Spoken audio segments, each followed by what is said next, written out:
Last time on Square Roots, Shepherd makes like a tree and leaves.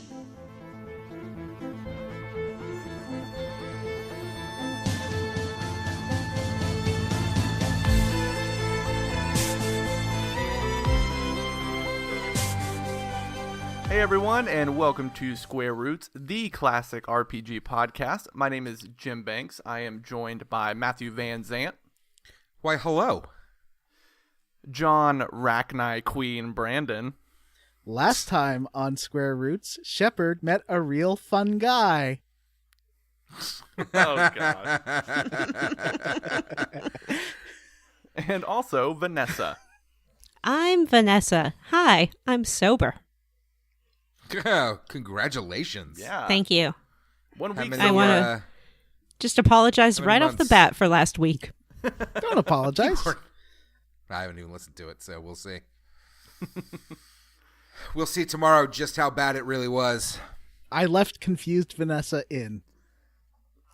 I started looking at Pinterest and I got really excited about peonies. Yeah, you did. Nice big peonies. Those big, lush peonies. You know, I'm not super into peonies. People say gay men like peonies, but I'm kind of... Who says that? What a weird thing to say. I know. I didn't know that was a thing. I'm doing a pun. Oh, I get it. All right, this episode's off to a great start. Mm-hmm. Yeah. Is that like a mashup of penis and mayonnaise? Oh, no. What? Don't say those two words together. Mm. Penis and mayonnaise? Ugh. There it goes. I don't see like mayonnaise. Our live listener count has dropped by 800%. Is this like Rock Band where there's like an audience? Yeah, we're not Audience hit. We haven't score hit any drops of the too low. notes so far. Matthew, edit this. Take All all right. that out. We're starting over. Last time on Square Roots, Shepherd meets a Penis real mayonnaise. fun guy. What do we even do here? What's this podcast about? We play the Bard's Tale every week, right? No, we like to play a classic RPG or JRPG, one chunkerino at a time. Mm-hmm. This like is your a- minute-by-minute classic RPG podcast. Yeah. And this is Can you Mass imagine Effect We'd Minute. still be playing Final Fantasy IX. Yes. Well, Vivi took another attack and cast fire.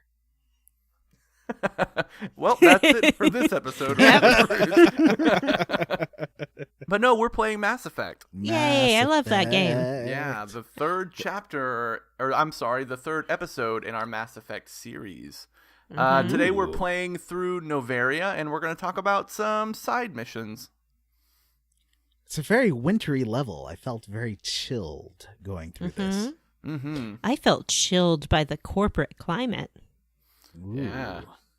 Cold planet with some hot labs. Uh-huh. Mm-hmm. Hot labs. Check it and see. They got some Rachni that will eat you and me.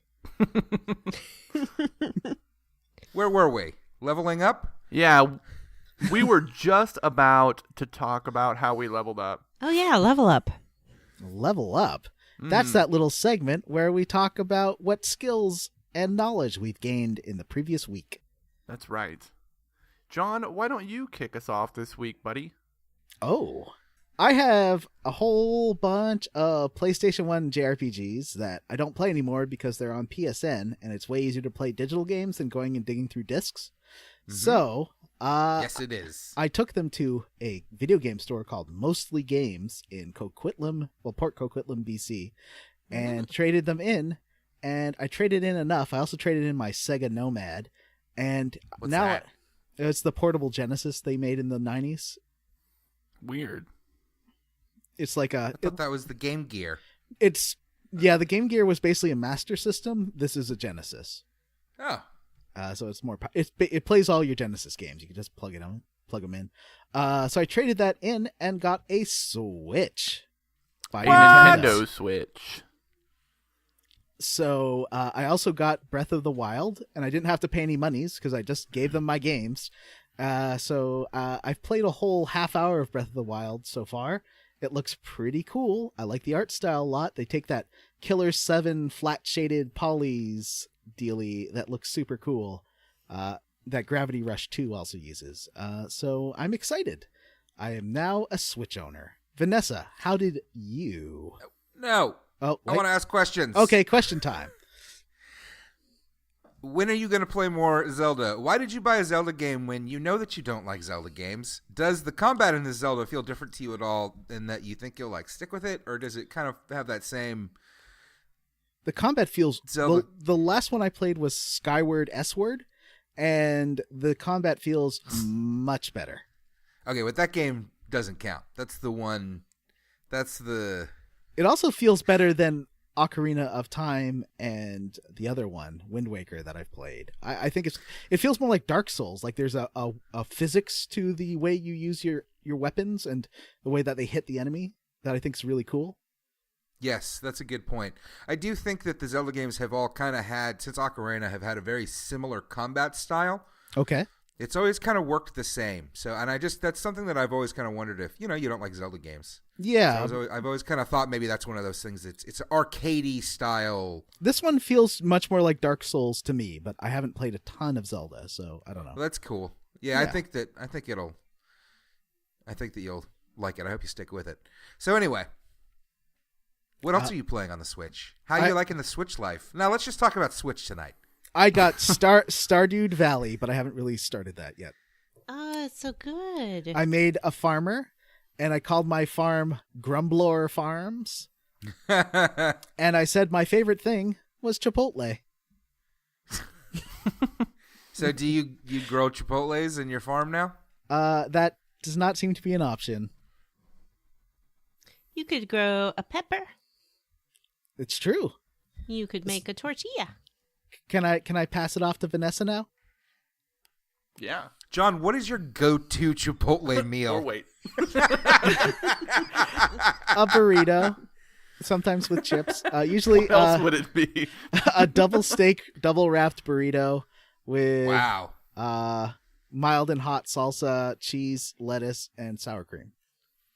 That is a hefty burrito, but it sounds very good. And to answer your question, Jim, most people I see get burrito bowls, which seems to defeat the purpose of going to Chipotle to me. Well, it reduces carbs, and a lot of people are watching their carbs. I get the burrito rice bowl. On there. I love to have it in a bowl. I know. Everybody loves it in a bowl. That's fine. I'm not disparaging the burrito bowl. I get ice cream in a bowl, too. With a tortilla on the side. In a bowl? Do you love it with a vole? Do you Vanessa. love it like a hole? Oh, no. Vanessa, how did you level up? Please, let's get out of this. The shell cow. The loop. The Lutz. The axle. What are these symptoms skating? of? I got figure skating fever. Ooh. I have been watching the Nationals and the U.S. Olympic figure skating team exhibition, and I am all in. I wasn't really pumped up for the Olympics this year, but now I am on board. I want to highlight two especially promising young skaters. Brady Tennell, 19 years old, from Illinois. A relative unknown in recent years, she had a stellar season and finished first at Nationals with her Cinderella-inspired routine. Ooh. And of course, Nathan Chen, 18 years old, from Utah, nearly flawless on the ice. He is the one to beat. Who could possibly do it? Maybe Adam Rippon, 28 years old, from California, purportedly the first out gay figure skater to go to the Olympics. Ooh. Really? Well, people have come out after the Olympics, but not going into it. Oh. What about And when I say out, I mean he is bringing it to the ice. He sachets, he points, he flips, he signals, and he's a very handsome, tall young man. Vanessa, what about figure skating bad boy Elvis Stoico? Has he retired? Elvis Stoico. I'm not sure when the last time he skated was professionally. I would say at least the 90s. Is this because of I, Tanya, that you have renewed your interest in figure skating? No, I do realize I had a figure skating inspired level up last time, but I think I had been watching them before I went to see I, Tanya, and then the exhibition show was on this weekend, and it really got me fired up and ready to go. Where am I going? Sochi for the Winter Olympics. When do those begin? I don't know. Well. There was the dumbest rumor when I was in high school about Elvis Stoico that Jean-Claude Van Damme said that he was gay because he was a figure skater, and Elvis Stoico beat him up. I bet he did. Let's see. Elvis Stoico, 7-time Canadian champion, had his last championship medal awarded in 2002. Ooh, that's a while ago. But he was a silver medalist at the 1994 and 1998 Olympics. Mm-hmm. Jim, how did you level up? I've been playing a lot of PUBG on my Xbox One. Woo! Oh boy, tell us, how is that going? The game has some performance issues on the Xbox One, but it's really fun to play. I didn't think the concept seems really simple, and it is, but you and 100 other people, I guess 99 other people, get dropped out of a plane into this huge sandbox, and everybody starts the match with nothing, and you have to scavenge all your weapons and armor, and then the objective is to just be the last person alive. To win your chicken dinner, as it were. I have not won a chicken dinner yet. I got a 5th place finish today, but that's the best that I've done. Have you run anyone over yet? Oh, no, but I have been run over a few times. What even is this game? I don't think I've ever heard of it. What? I find that hard to believe. What's it called? You've really never heard of it? PlayerUnknown's Battlegrounds. PlayerUnknown's Battlegrounds. Is this sort of like Star Wars Battleground? Yes. Yeah. Is it exactly the same thing? Star Wars Battlegrounds, yes. Except it takes place in Star Wars Russia. Game that takes place in Russia. It seems to take place in an Eastern European country based on how the buildings look, but you just run around and drive vehicles and run people over and shoot people and swim in rivers. It's fun. That's awesome. I really want to play it. So do you play solo or group matches? I've been playing it solo. A friend of mine came over last week, and we just did the squad style. So we were in a little 2-man. It was like a 2-man squad with some other person, and we drove around in vehicles together and tried to run people over. But it's fun. Well, that is amazing, and yeah. I think you should stream it so that I can watch it. I should, yeah. It's super fun. Matthew, how did you level up? Who, me? Yeah. Let's see. What did I do this week? I saw Jumanji, and that movie was an okay movie. And I played a lot of SteamWorld Dig 2 on the Switch, and that game is delightful, and I'll probably finish it within the next few hours of play. Point of order? Did you mean to say that you saw Jumanji, Welcome to the Jungle? I don't know. Is that the new one or the old one? I don't know. Sometimes they retitle these things. Who knows what is anymore? I saw the one with The Rock. You know where you Dwayne are? Johnson? You're in the jungle, Johnson. Baby. Yep. You're Now I'm gonna die. It was okay. I don't want to bash on it too much. Has anybody else here seen it? Did any of you think it? I've heard that it. I heard from some few sources that it was amazing. I don't have I've never children. seen it. I want to though. I think that I think this might be a movie where like a lot of like baby boomer old. I don't want to get into this. I'll offend somebody. I think that this is the movie, like somebody older. I think this movie is. I've heard a lot of like grandparents and older people really enjoy it, as well as kids, and I think it's because it's like what my parents' generation thinks, you know, quote unquote kids today are like, where it's just like, all I do is selfie. I don't even know what the world's like without my cell phone. I've lost my cell phone for 5 minutes and grown an appreciation for the real world. And it's like, ooh, like that's pretty stupid. That does sound pretty stupid. But I can see why my mother or somebody would be like, yeah, there's a real world out there. Is this going to be like how my... It seems to be... Is this going to be like how my dad loved Eurotrip for some reason? I don't know, man. Parents have weird taste in movies.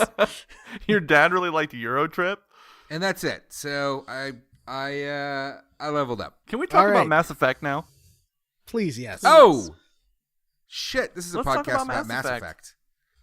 We need to go to Noveria. That's what we're going to talk about today. Ooh, Yeah. so cold. Now, before I went to Noveria, I went to the Citadel. Ooh. Who's gone back to the Citadel? I have not. Not me. I didn't go. I want to because I need to guys- get some like cool armor and stuff for Turians. I haven't found any Turian armor, and it's very annoying. Do you guys want to hear Matthew's Tales of the Citadel? 'Cause I Sure. did some quests. Okay, let's hear your tales. Okay. Oh, he's got notes. So I went to the Citadel, and the first thing that happens is I get off the ship, and this guy who is the Earth or the human military? Is it the Alliance? Hackett. Yeah. Oh, the Alliance. Yeah. It may be Hackett. I get off the ship, and this guy comes up, and he's like, I want to inspect your ship, yo, because I'm Alliance military. And I got to be like, I am a Spectre, sir, and you can get off my ship or I will shoot you in your fucking face. And he went away. I feel like there may have been more there if I'd been nicer to him, but I'm still figuring out the morality system. I was nice to him, and he's like a real jerk about inspecting your ship, and he's like, this thing is an over-designed piece of crap, and I'm going to go in and find a bunch of stuff wrong with it. But if you're nice to him, he's just like, hey, thanks for letting me on your ship. Your ship passed the inspection. Okay. That's weird. Yeah. Well, I told him he could go fuck himself. Then, Did he end up like stealing your CD player or something? that's where I stopped. He never came back. So I was just kind of like, all right, well, I guess I fucked myself on that one.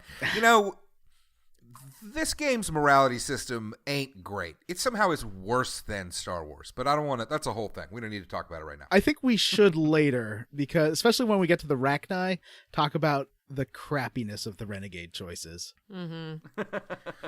So, number 2, suicide mission. Some guy runs up to me, and apparently some girl who was on the planet that I was on where my parents died. Guys, I haven't really looked into my own backstory that much, so this is all kind of news to me as it's happening. There's a girl, and she is at the dockyard, and she has a gun. And they want me to come try and take the gun away from her and give her a sedative so that she does not That's kill the herself. worst person to ask is you. So guess what happened Oh, I don't want to guess. to me? I have beefed my intimidate and my charm all the way up, guys. Okay. So I have all sorts of fun dialogue options. Oh boy. In this case, after they tell you that she's jumpy and it wants you to take steps forward to her, trying to get close enough to hit her with a sedative that you have. Mm-hmm. It's like an EpiPen, or opposite of an EpiPen is a sleepy pen. It's a sleepy pen. And sleepy pen, no, sleepy pen. And after kind of not really having any time for her shit, as she explained, she spoke like in the fourth person. She referred to herself as they, and she referred to like her compatriots as, I don't know. It was it a like real difficult. This one? Did they do that kind of thing? Kind of. Is she thinking she's a Hanar, kind of. maybe? This one, he or she or they, or I don't know, man. She was shaved-headed and clearly had a lot of biotic stuff going on. Okay. So she was human. Are you talking about Jack? No, but she looks like Jack. Okay. Maybe she's from the same school as Jack? I can tell you that it's not Jack because this one then shot herself in the head. I said to her, she's complaining, and I said to her, the past is the past. And then I tried to take a step towards her, and she blammoed herself right in the brain. Oh, Matt. Well, that's what Matt wanted. That's exactly what I wanted. Jim, did you run across this? Anybody else? I didn't go back to the Citadel. All right. What about I don't know how many of these that I may have just missed the first time around. Did anybody get interviewed by the news? Yeah, I did that. Television interview. I haven't I did yet. That one. I know about, I helped her out getting some of Flex's, what's his name? Fist's files? No, this is different. But it's the same reporter, I think. No, right? there's a second reporter. No. Oh, yeah. Second reporter. There's one that like ambushes you in CSEC who asks you a bunch of questions about being a Spectre and Eden Prime and stuff. Ooh, tell me I about talked it. a lot of shit about the Council and aliens and acted like they were fucking lucky to have my ass as a Spectre. What's up? About time these fucking idiots gave humans a chance to run this galaxy because we're going to run it into the ground. MAGA, make great America in space. Magacia. Shepard's Canadian. He's not, or she is not. So, I had a talk with... My Shepard's the Red Skull. She ain't Canadian, bub. I had but Wolverine is, and he says bub. I talked to Ashley a bit, and she was talking about how she's not racist. She just thinks that we should put humans first and always put humanity. She's patriotic, and putting humanity before the aliens is just the patriotic thing to do. And I'm like, in 2017, she becomes a very unlikable character. I mean, she was back then too. I remember thinking she was. We'll talk about what I did with her later because of her guess what happened to her guess what I let happen on Virmire. We'll talk about that when we haven't get to gotten there next yet. episode. All right. What about I got some dude's body released. Oh yeah. Oh, yeah. They want to keep his body for a study. He got killed in Eden Prime. Oh, yeah, I did that one. I convinced him to let them keep the body and do scientific experiments on it. I convinced that guy that I would shoot him in the fucking face if he did not give me that body, and then I got the body. See, what did you do with it? I gave it back to the person so they could bury it or whatever.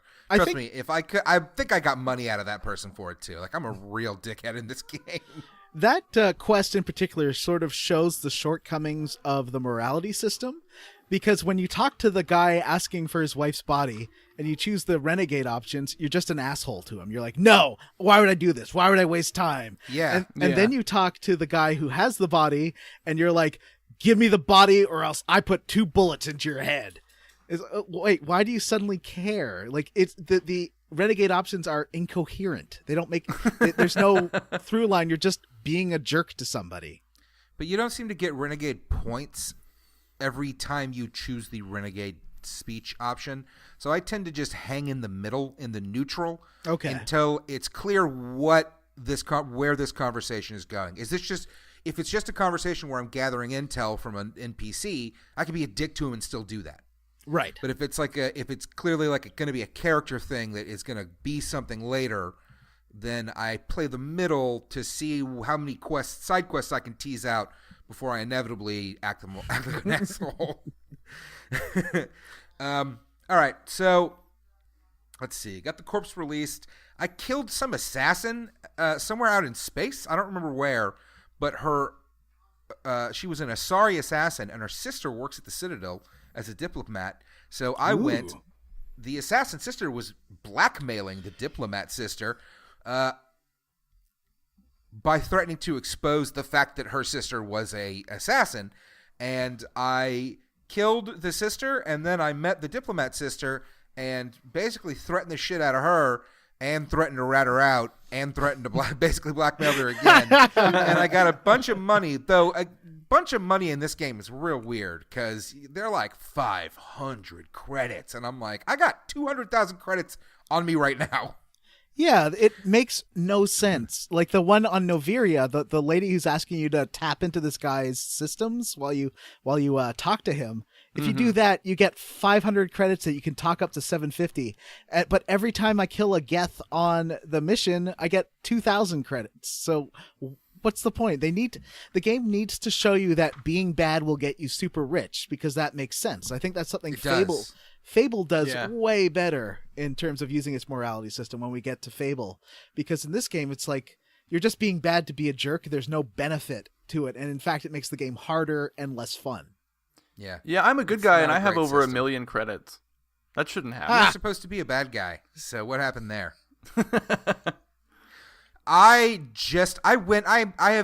amassed about 1 million. I've spent it on the experimental Spectre weaponry that you can get from your dude. They're like all super powered weapons. Oh, where do you cool. buy that How crap? do you have all this money and all these points to put into things? He sells his sell weapons. a lot of shit. I do a lot of side quests, and So, speaking of that reporter that you mentioned, the second reporter, where you go and I don't know, you guys remember? You both, I'm sure we maybe even talked about it on the first episode. You go and do the Fisto thing and blah blah blah. Fisto. She wants this information, and you have it. So I go, even though I've already told her to fuck off. You can go find her in a bar. And probably Chores Den or something, and give her the information that you got off of the corpse of Fisto or whatever. Yeah, that would let her go do the thing. And of course, I'm trying to extort more money out of her or whatever, because you get stuff like the last one I mentioned. I got Asari mods out of that person for some reason, where they were like, okay, well now you have access to special Asari mods. That's what happened with the assassin and the diplomat sister. Oh, that's cool. Yeah. So in this one, she offers me some credits, and I was like, that's not enough, because that's an intimidate option that you always have. Yeah. And Shepard says, I killed for this. Oh, God. The information.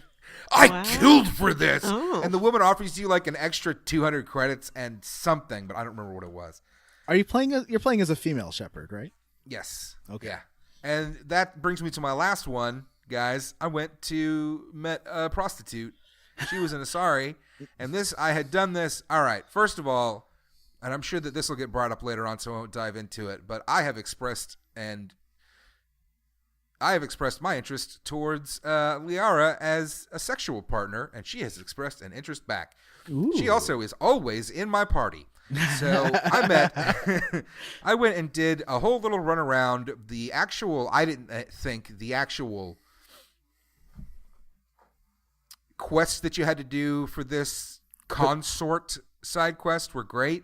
Yeah, we talked about that. Do the consort? We talked about that in the first episode. And she's not a prostitute. She's a consort. She's a prostitute. And I went and did all of her stuff, and in the end, I got her to pay me money, and we had sex. And she gives you a little. That was super fun. She gives you a little trinket.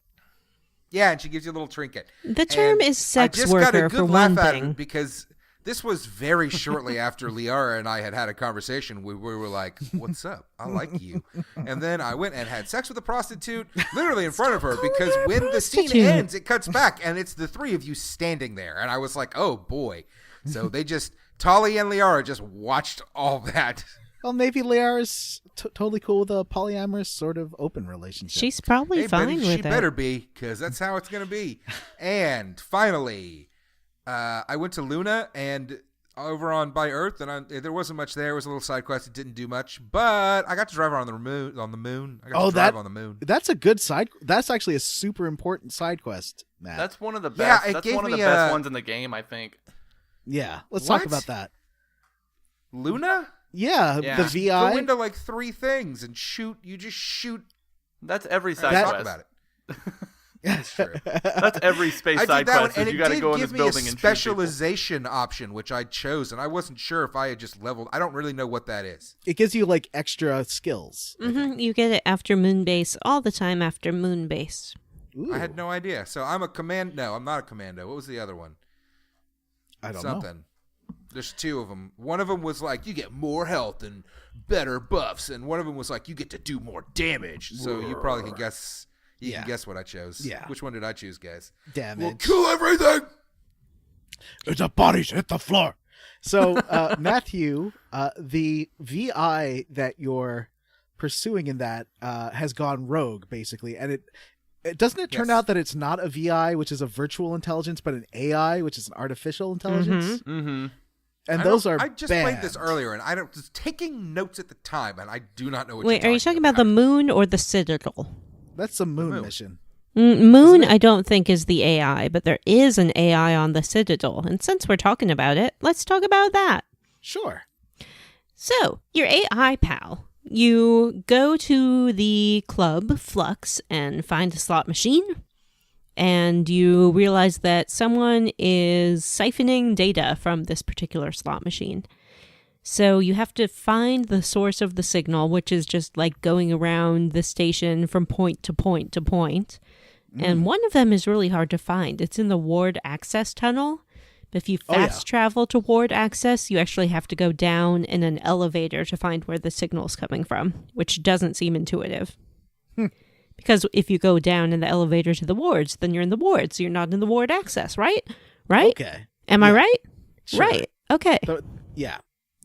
So eventually you find the source of this signal, and it's on this terminal kind of hidden behind the market. And the terminal starts mocking you, and it says that it is going to self-destruct and kill everyone, like within a mile.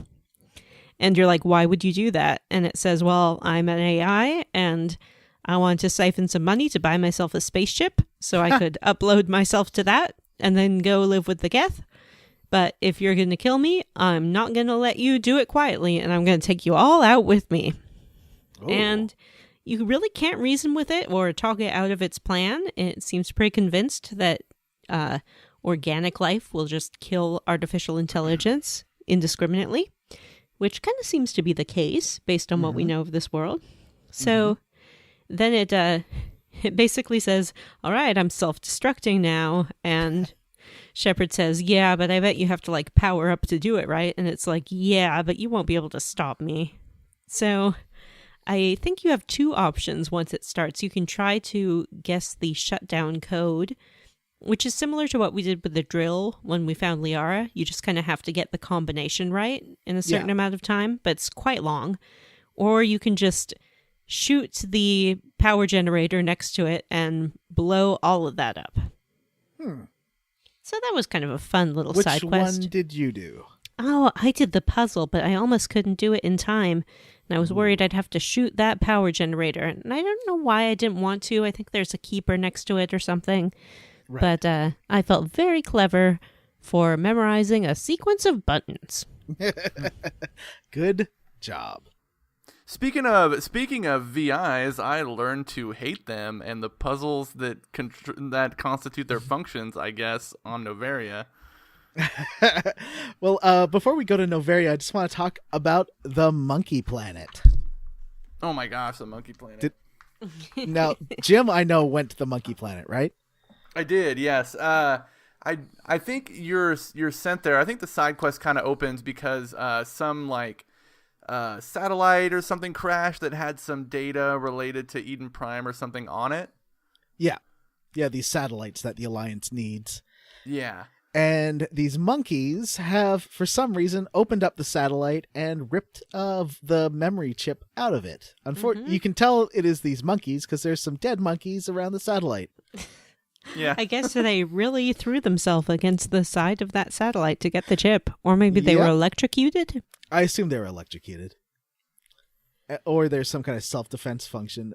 Now, there's all these monkey clusters around, and it's like, well, it's somewhere. And Rex is like, gonna have to do this the hard way. So I searched. First, I went through every single monkey cluster, and which sounds like a replacement for a swear in a TV cut of a movie. You monkey cluster. And you just search each monkey one by one until you find one that has it, except none of the ones here's the tip, none of the ones outdoors have it. It's always a monkey inside the mine.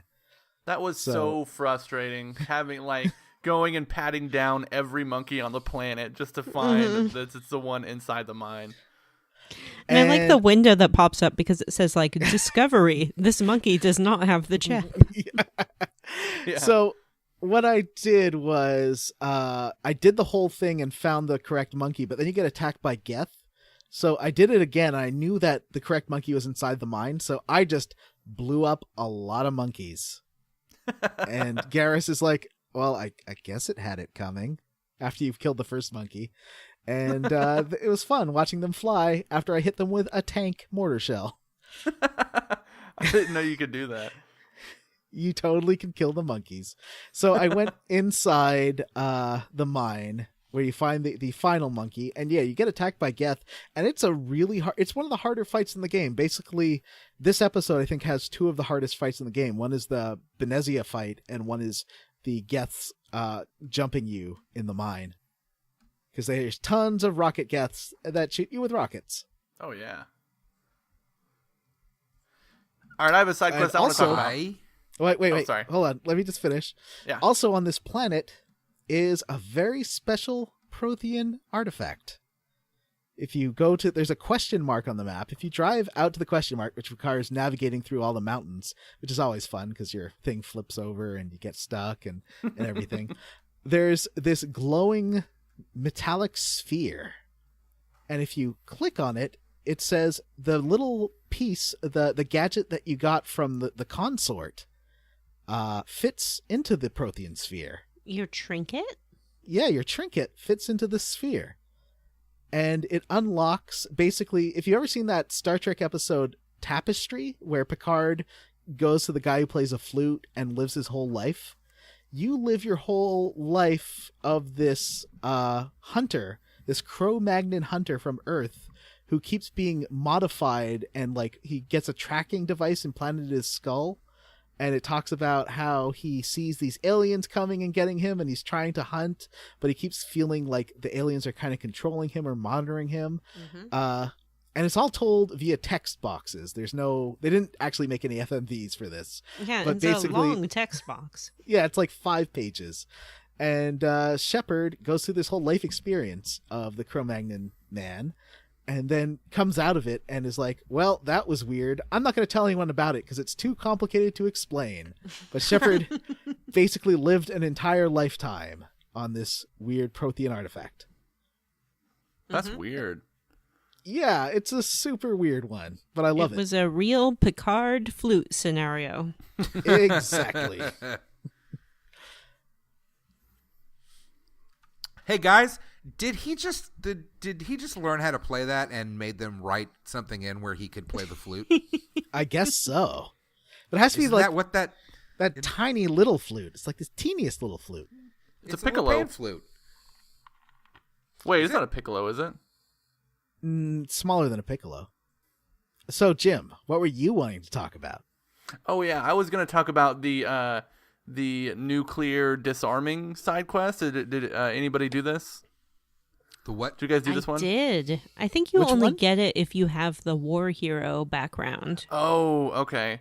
So I was cruising through space, and that military guy rang me up, and he said, "Hey, we have a problem.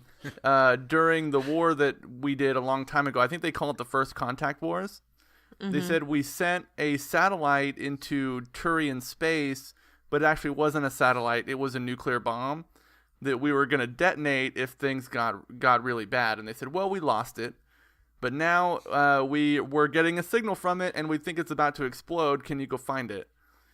Huh. And so you do, and it's at the bottom of this mine. And when you find it, some hologram of a guy pops up, and it's a pirate, and he's really mad at you because you I don't remember why he's mad. Like you made him look like a soft leader because of something, and so he's really peeved at you. So he's gonna detonate this nuclear explosive while you're there, and you have to disarm it. But disarming it is just that same mini game that you use to hack stuff. So it's like you just have to press a button 8 times in a row. You have to do it like 3 times, I think. But it's super easy. And but like when you finish, it says, okay, you've disarmed the bomb. Now we can get payback on this guy. But I don't think you ever can, because I never heard anybody mention his name, and there was never a follow-up side quest. Oh, weird. I think you just shoot him when you get out of the mine, because you get out of there and there's a whole bunch of people around, so I assumed he was one of them. Oh, yeah, that's right. Yeah, there's a bunch of people, because you can't go back the way you came in, I don't think. Okay. I think you have to take another exit, and he's outside of there. I think I actually had to do this one a couple times because every time I would leave the mine through the back entrance, I would forget that the Mako followed. Like, the Mako's at the back entrance, but I just never bothered to see that it was there. So I had to manually climb over all the mountains back to the front entrance, and the Mako was never there. Oh no! So I did it like 3 times before I realized that the Mako was at the back entrance. That sounds like a nightmare. It was a lot of time. But yeah, that's my side quest. Ooh, what about Cerberus? Can we talk about the Cerberus side quest? Oh, sure. I haven't done that one yet. So one of the first missions that you get at the Citadel is from that Admiral Kahoku guy who says that he's missing some Marines and he doesn't know where they're at and he wants you to go investigate. And you do, and you find out that they're all dead and they were lured into a trap. And I guess they were lured there by Cerberus, who's like this big shady corporation. Like, they're not really very clear if it's a corporation or like a government entity, but they were lured there. And so you find out that they have a base somewhere that you have to go raid and I guess murder them. And you do, and they have captured and murdered Admiral Kahoku, and they're running all these experiments with like those husks and rachni and all kinds of stuff, and you have to go in and like blow everything up. Well, I think we'll hear more about Cerberus next time in Mass Effect 2. Let's save some side quests for next episode. All right. I went to Noveria. Noveria. Why do we go to Noveria? We are told that that's where Matriarch Brazzeria is. Right. Yeah. Liara's she's mom. come through. Did you all bring Liara along? I didn't at first, and then one of my characters admonished me and was like, you should probably bring Liara. Yeah, they told me that, and I still did like, bring her. Thanks for bringing me. And I was like, you're an idiot. And then she's like, oh, so I know you might be worried about me turning on you and helping your mother. And I'm like, yeah, you're going to be a traitor. And then she's like, well, I kind of hope you have me along anyways. I promise I won't be bad. And then I'm like, okay. Because I could have told her to go back to the ship, but that would have sucked. It's one of those things where it's more interesting if you don't do the renegade path for that. Because you get some extra scenes between her and her mom. Mm-hmm. Yeah. Oh. I didn't even have her in my party, so I missed out on a lot of that. It's just a couple of lines. Well, oh. It's important that she watch you murder her mother, as far as I'm concerned, so I brought her along. It's important to me that my future love sees me kill her mother with my own hands. So we're told that this is space, Vanessa. That's just the way it is, man. Ugh. Cultural norms are different. Ugh. So we're told Noveria. that we need to go to Noveria. Holy shit! Can you? I've been interrupted like 4 times. God. I'm about ready to flip my desk over. No, we're told we have to go to Noveria because did you guys know that was Nova seen going means through the star? port with I'm going to fucking kill you. All right. I apologize. Okay, we go to Noveria because Brazzeria was seen going through with a bunch of Geth and some Asari commandos. And Brazzeria is your crewmate Liara's mother. Your mother-in-law, or my mother-in-law. Said that 18 times. Sorry, Matthew, didn't you have a better name for Brazzeria? Brazzeria. You mean Brazzeria? Matriarch Brazzeria. I feel like her I'll tell you why I started calling her that, because holy shit, did you see the front of her? Did you see the front of her? Yeah. Yeah? I did. They were not fucking around. When they designed Matriarch Brazzeria, they were like, you know what? This is going to be the character in the game.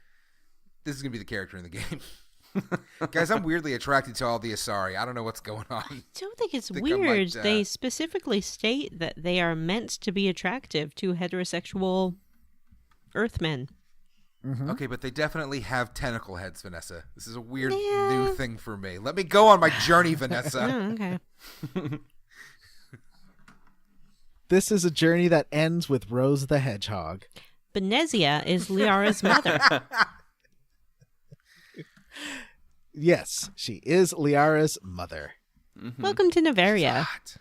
Did you guys know Noveria is that a corporate Venezia is world. Liara's mother? Oh, she is? Yeah. Sorry, we all have to say that at Played by- least twice this episode, I guess. She's played by Donna Troy, and she's like Space Katie. Donna Katie Troy. Seagal. Oh, yes, Donna Seagal? Troy. Yeah, that's who it is. Yes. Tanya perfect. Troy. Tanya Troy. So when you get to Noveria, you're greeted by the security team who tries to take your guns away. And Oh, as they a space sass you real American, bad.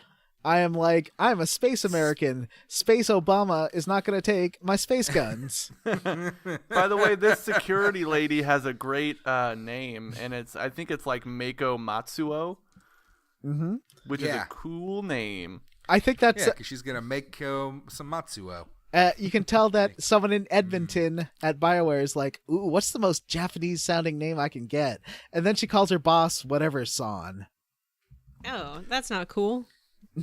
Yeah, that's weird. Come on. But yeah, she tries to take your guns, and it turns into like a real like Mexican standoff situation where everybody's pointing their guns at each other. And then that lady Gianna comes over the speaker system, and she's like, "Hey, they can keep their guns. They're all Spectres." Yeah, Gianna's cool. She's like the cool teacher who lets you get away with stuff. Mm-hmm. She is. She also has a cool name, Gianna Parasini. Yeah, there's a lot of space New Yorkers on this station, especially my favorite on this character. planet, yeah. There are a lot of cool names on this planet, by the way. So what was the name of my favorite character? Lily Wetch? Hold on. He says call me Lee because people can't pronounce my name. I don't know that you're supposed to be able to, but I could be wrong. It's Lily Hirax? Yes, Lily Hirax. That's not that hard to pronounce. No. Oh. So you get there, and basically you can't go to the base where Benezia's at because you need a special pass, and they won't just give it to you because you're a Spectre for some reason. So you can try and figure out ways of negotiating to get a special pass. Yeah, you're told that this is like a privately owned planet, and that I like they this don't have to concept a let you lot. do anything. So it's basically outside the jurisdiction of the Citadel and any other government. They give you some leeway as a Spectre. That's why they'll let you keep your guns. But Yeah. Yeah, because they don't want you to. They don't want the corporations don't want to get involved in something. So I like the idea of all these different corporations. It's owned by a few of them. They all rent labs there. It's like it's Mad Science Planet. Yes. Every little lab is like, and they say like every lab is, a big facility with several hundred people living and working there. So you can imagine them all as like buried under mountains and shit. And that's kind of cool. I mean, the reason they chose this planet is that no life can really exist in its climate. So if they have to shut down the lab, they can without it getting out, basically, because it's so cold. Yeah. It's a real libertarian world. Yeah. They've all gone it's the type Galt of on thing Noveria. It's the type of thing that you can see being a thing, though. You know what I mean? This game tries to be a lot more realistic than your Star Wars is. What's the name of the place where everyone wants to go in Atlas Shrugged? Gorp's Gulch or something? Oh, who knows? Isn't that where John Galt lives? Galt's I don't know, man. Gulch. I never read Yeah, that piece that's of what it's shit. called. I don't need to read the whole thing to understand the message. I tried because And someone believe told that me message. it was super good. And then I got about 100 pages in and I was like, I hate this. This is terrible. Yes, I had the same experience, John. I had It's the really exact same experience. Where my in-laws live, which is like way rural western Kansas, on the way into town, somebody spray painted over like the welcome sign for their town with "Who is John Galt?" The thing is that that the only person that does that is a teenager. So, like, nobody cares about your opinion, teenager. You're exactly the reason why this is a bad It's better than people that went around Vancouver last year spraying "the Earth is not round." What? Oh well, they're right though. Oh boy, man! There was just an article. There was an interview between like 2 football players or something, and one of them was all about fucking like, nah, man. I'm not saying the Earth isn't. He's like, he's basically said, I'm not saying the Earth isn't round, but I don't think it's round. And he also said, I'm not saying that dinosaurs didn't exist, but I'm starting to think dinosaurs didn't actually exist. And I'm like, oh boy. And they go like, he's like, you gotta do your own research, man. There's all these videos on Instagram, and you're just like, all right, man. Just you be you. Like, I guess you're not hurting anybody, so who cares? One of my friends from high school went through a phase a couple years ago where he believed in Planet X, which is supposedly a secret planet that's behind the sun that's going to swing around and ram into the Earth. Nice. Oh, no. And he would send me these YouTube videos all the time about NASA conspiracy and then Planet X filmed on this guy's phone camera. And then he thought, remember when like there was all that news about like the Large Hadron Collider? Mm-hmm. Yeah. He was convinced that the Large Hadron Collider was actually scientists creating a portal to hell so that Satan could come to Earth. Wasn't that the plot of And Doom? so there were all of these videos about when they smash these atoms together, like Satan's going to pop out. Where they like, here's some live footage, and it's just the 1995 version of Doom. It was basically just like there Or were the like videos 2003 of movie with The Rock. Yeah. They were videos of like they just cut together a bunch of like satanic imagery from movies like End of Days. There was like Arnold Schwarzenegger in it, and then there was just like voiceover. Now, did you say your friend used to believe these things? Because I do want to believe it's possible for people to get out of the hell that is this madness. You know what? I don't know. The last time I saw him, he was showing me a picture on his phone, and the background to his phone was him wearing a Guy Fawkes mask and holding a gun. Oh no! Oh boy. boy. that he took a picture of himself and made that the background of his phone. Don't talk to that guy anymore. You should not hang out with this person. I don't. He's gonna kill somebody. He will be a murderer. So my question about that is, if there is a Planet X, what is he going to do about it? He was okay. So this is where the so the thing about it is, he believed that there was evidence that all of the world's wealthy people are hoarding their gold and putting it in underground bunkers so that they can survive the inevitable Planet X collision with all of their money. But I was like, if gold, like, if gold isn't rare anymore and only, like, everyone's dead except for the people who have gold, then yeah, it's also not going to help meaningless. you survive. A small-ish, compared to a planet meteorite, hit the Earth and killed out almost all the flora and fauna 100 million years ago. A whole planet would just destroy Earth. Yeah. There would be no way to live on it. I don't think you can go far enough underground to be protected from that. Yeah. I mean, the Ice Age carved the Grand Canyon and made mountains and all of this business. And that was just ice. Yeah, that was just ice. So, let's talk for a minute about my favorite character in the game, Lily Hirax. This one has a favor to ask. That's not condescending statement. That's not Lily Hirax. You're stupid. No, Lily Hirax like, "Oh, yous guys want to go out to the labs, huh? Well, I got to tell you, we got an expression over in Turian space. Forget about it." Oh, that guy. I thought you were talking about the smuggling jelly. No, not the I didn't know. I didn't meet smuggling jelly. Are you talking about telepathic squid? Oh, you didn't meet the smuggling hand. There's a smuggling squid? There was a smuggling the squid. telepathic red smuggling squid. Tell me about it. There's a Hanar that asks you to smuggle Why stuff didn't he for not him. talk to me? Maybe you didn't talk to him. Where was he? In his Hanar shop. Oh.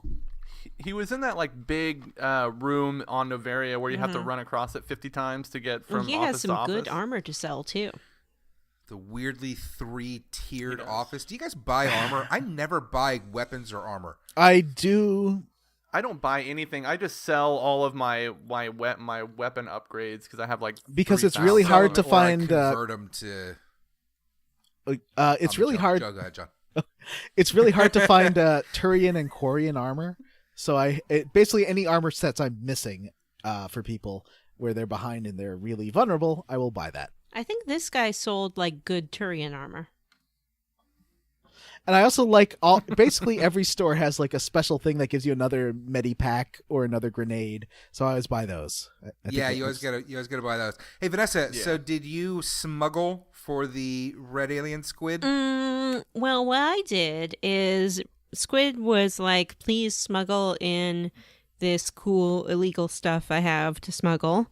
And I was like, well, tell you what, drop it off at my ship. So he dropped it off at my ship, and I went and talked to the administrator of the whole station, and I was like, guess what? The squid is trying to smuggle some stuff. You told teacher? Mm-hmm. And you then went and told teacher? He was like, well, if you bring it to me, I'll give you a garage pass. And I was like, sweet, that's just what I need. Here me come with the thing. And it was a weapons upgrade. And he was like, oh, yeah, this is totally illegal. Good job telling me. And I was like, I have to have that weapons upgrade for evidence. And so then I got my garage pass and I got my weapons upgrade from teacher. My story was very... So you got to skip all the lore skipped it all. 19 same stuff? thing. In fact, and Vanessa, you'll find if you have not already that you are locked out of this quest that John and Jim, I think, are about to talk about. Yes, I think I did had find a very... that. I have a very similar experience, except for, of course, I was a huge dick about it. And First of all, can I ask, is the squid telepathic? I don't think so, and I don't know why you keep saying that. Because the way it talks sounds like it's talking to you telepathically. Jim, is it telepathic? I don't know what telepathy sounds like. Crazy I don't to think me. so. Listeners, I want your opinion. Write in, post in the Facebook group, tweet us on Twitter. I want to know, is the red alien squid thing telepathic? Nobody's allowed to look it up on Wikia or whatever. Give me a fucking break. Anyway. Nobody was going to. I went and picked up the smuggling thing. I went back to the squid. I told him A, I lied to him and was like, I ain't got it. And then B, I told him I'm keeping this and you're also gonna pay me now.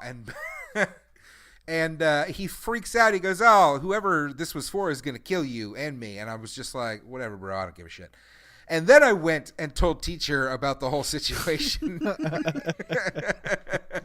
Yeah, I and turned got in the parking pass and some more renegade points. And I kept. Okay, I did want to mention this. I have this down in my notes. Okay.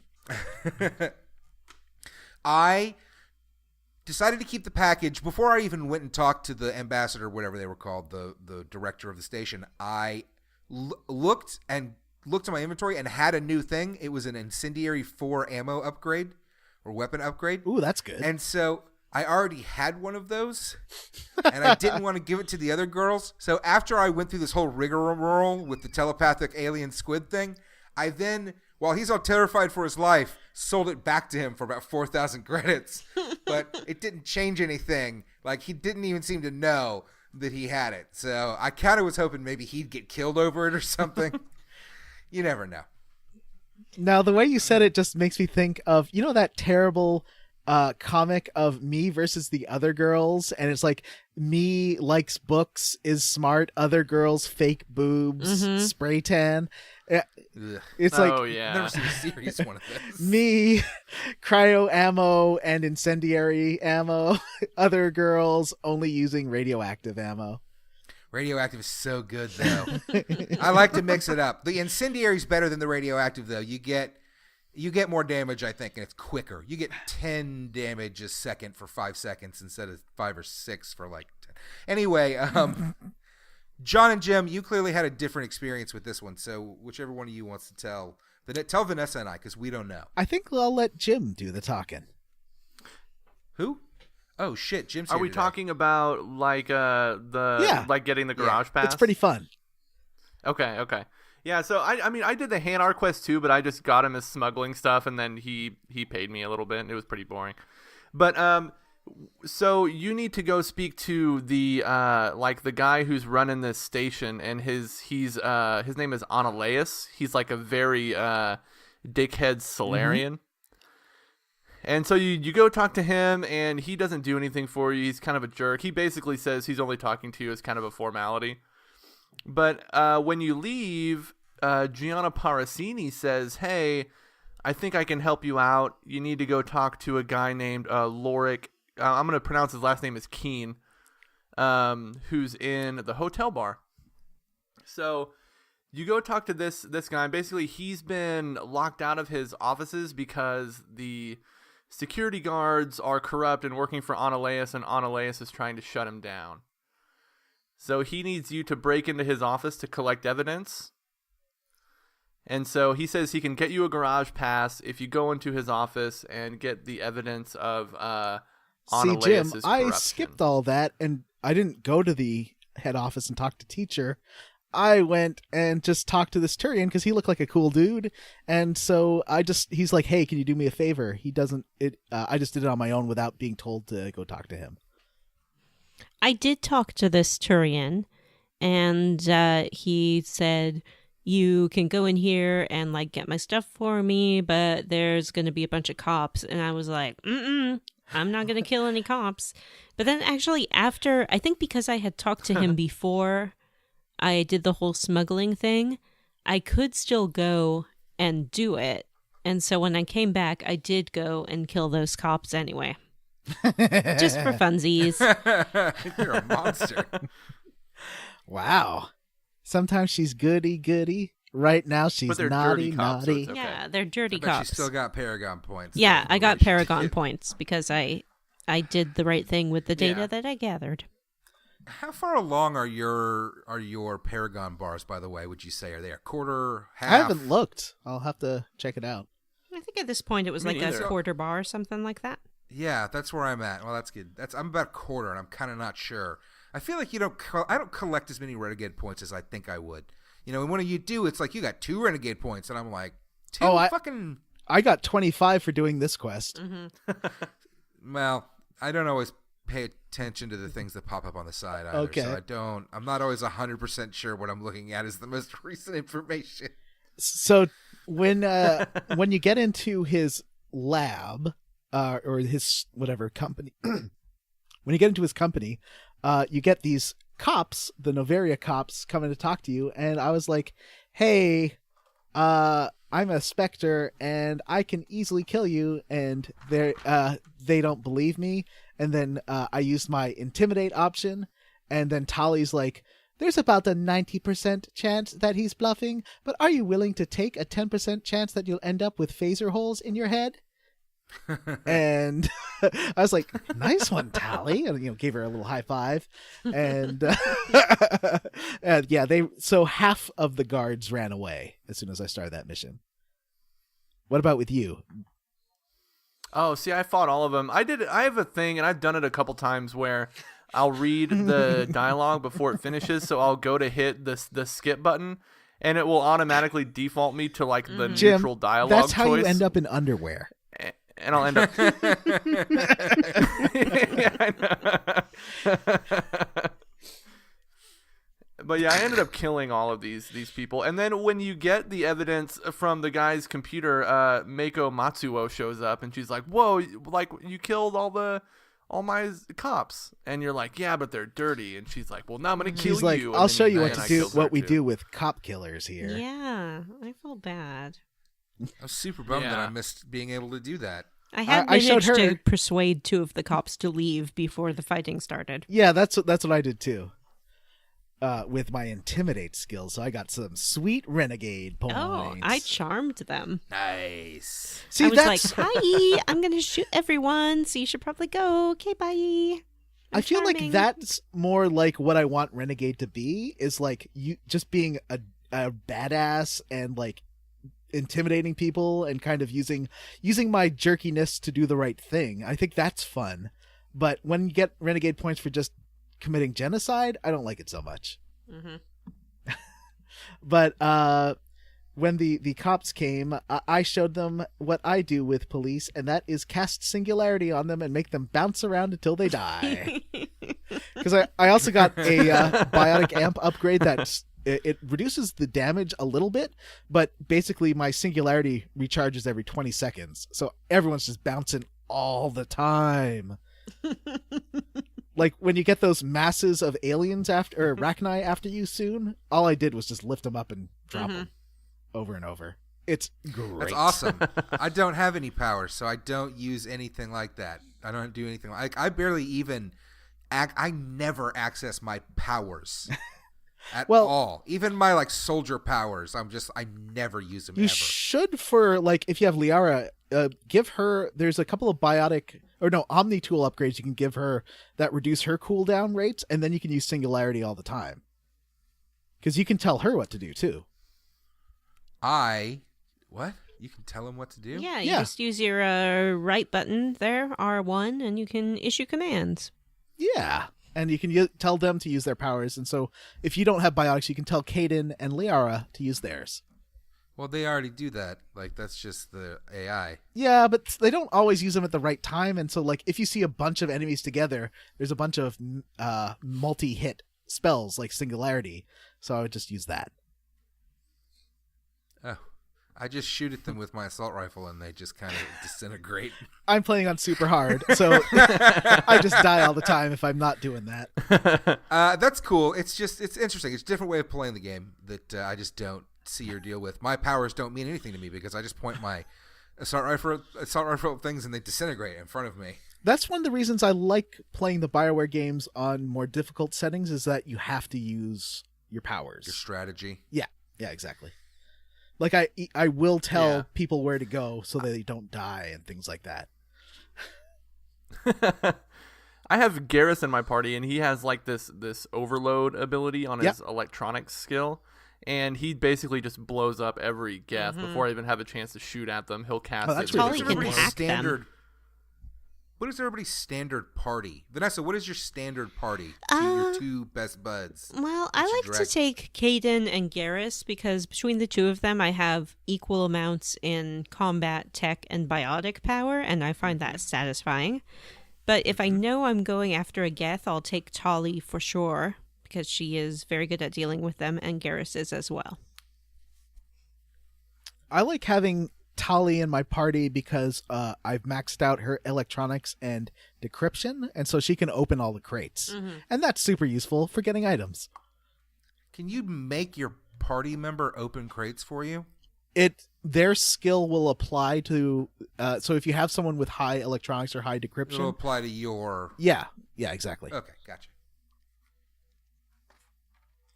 What about you, Jim? I use Garrus and Rex. Nice. For the same reasons that Vanessa has her party, because it gives me a good balance of everything. Wrecking crew. And also, if I'm gonna play a space game, I'm gonna have some fucking cool looking aliens in my party. I'm not rolling with other humans. That's boring. Yeah. I do. I'm Tali and Liara for the exact same reason that the rest of you are. Like, clearly, we are all on the same page with this. I like to have a good balance, and they're great. I love them. Like Liara is, you know what? For my play, and I've got it on super easy or whatever. Enemies are always bouncing around the screen and shit, and it's great because I'm shooting the things in front of me are disappearing, then the things to the sides of those are bouncing off into space, and shit happens. So it's fun. It's a good little mix. And because I'm playing a female shepherd, I've got it's my all girl party. I miss Tali's Red Skull and her turret supervillain minions, because I think Tali gets a turret in Mass Effect 2, and that makes her way better. Is Tali one of the best characters in the game? Oh, because she has such a delightful little, and I'm mean to her, but I'm medium to her most of the time, just to keep her talking because I want to be buds. Yeah. And I'm nice to her sometimes so that she'll talk get personal with me. And I love her little weirdo religion background thingy. Her species culture or whatever is neat. Yeah, I like she's on her Rumspringa. and I like her. It is cool. Yeah. she's also Space Rumspringa. She's kind of naive and has really silly things to say. She's just a very well-written character and a very likable character. Every other time I've played this game, I've used a lot of Rex and a lot of Garrus, and I've caught good chunks of their stories. I know a lot about them. So I decided to go in a total opposite direction, and I'm excited about it because these characters are fun. Speaking of Rex, I think we were totally wrong about the Krogan last time. We talked about how they would have had to have scientists and whatnot. Yeah. I think the deal with them is that the Asari found them, and they were a primitive species, but the Asari needed soldiers for their Rachni war, so they, as they put it, elevated the Krogan. Okay. Gave them all that this makes technology. more sense. Oh, that's interesting. Rex does have a line of dialogue where he does talk about Krogan scientists, though. But he says, like, they're all, like, every time there's a Krogan scientist, all any Krogan wants to do is fight anyway. So the scientists don't spend much time doing science stuff. They just fight like every other Krogan does. Well, I like when you talk to the Krogan scientist in Andromeda, and you're like, well, you don't see many Krogan scientists. And he's like, that's racist.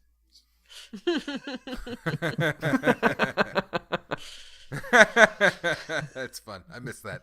See, I'm not using Rex, so I'm missing a lot of these little interactions, but that's all right. They're all right. So anticipatory waiting.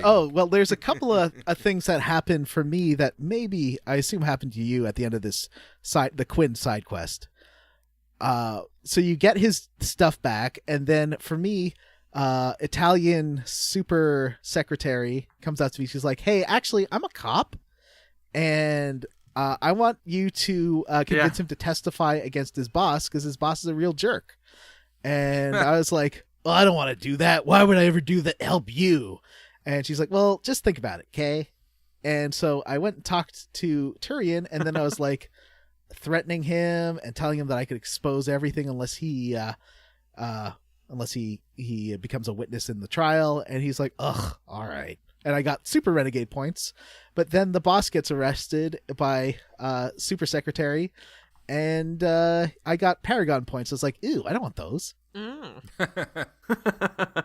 I also like Gianna has a funny little line of dialogue as her closer while the guy's getting arrested, because the guy is getting arrested and he's complaining and stuff, and she's like, "You have the right to remain silent, and I hope you choose to use it."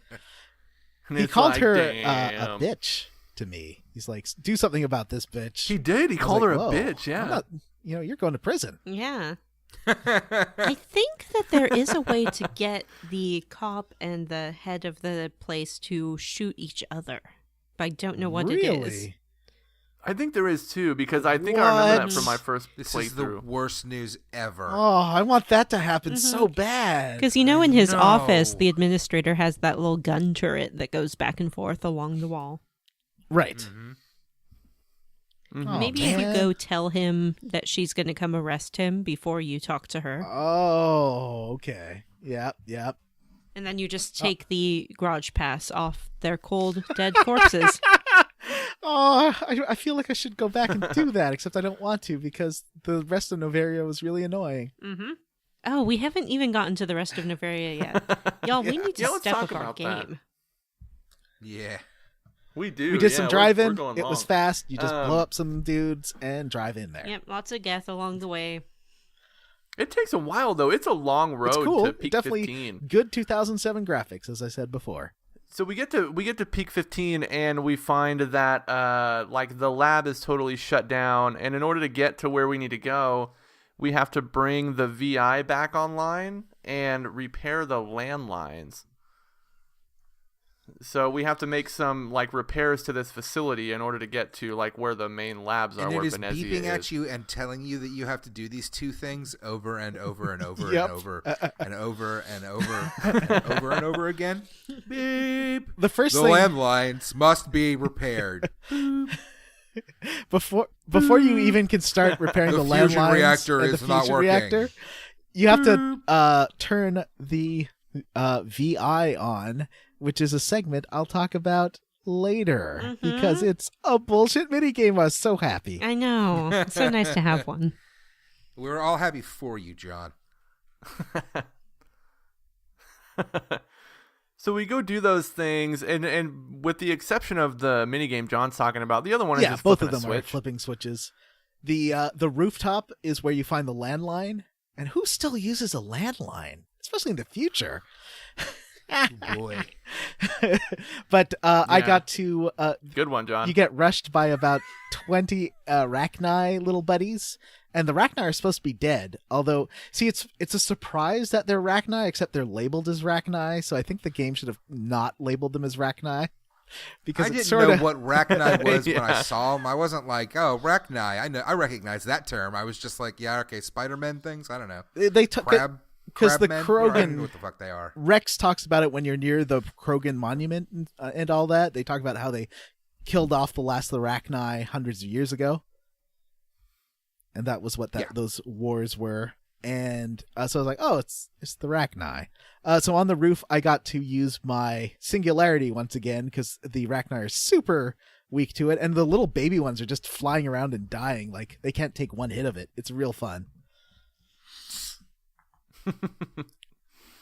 And you those things were annoying actually. I focused too much on the assault rifle, which is it's been perfect. Like it's spray and just stand there. It's great. That's how I'm playing. I'm just tearing through everything. Mm-hmm. But it makes trying to hit little stuff like that not great.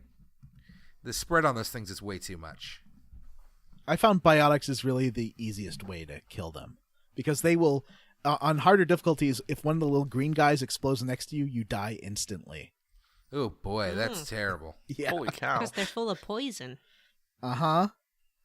And the poison does make it annoying because you won't regain any health. You're basically locked to wherever that is until you use a medipack. Mm-hmm. Medipack? Medipack. Or medigel, I think that's what they're called. And yeah, the Medigel. Geth, if you kill Geth, they recharge your Medigel, but if you're killing Rachni, they do not.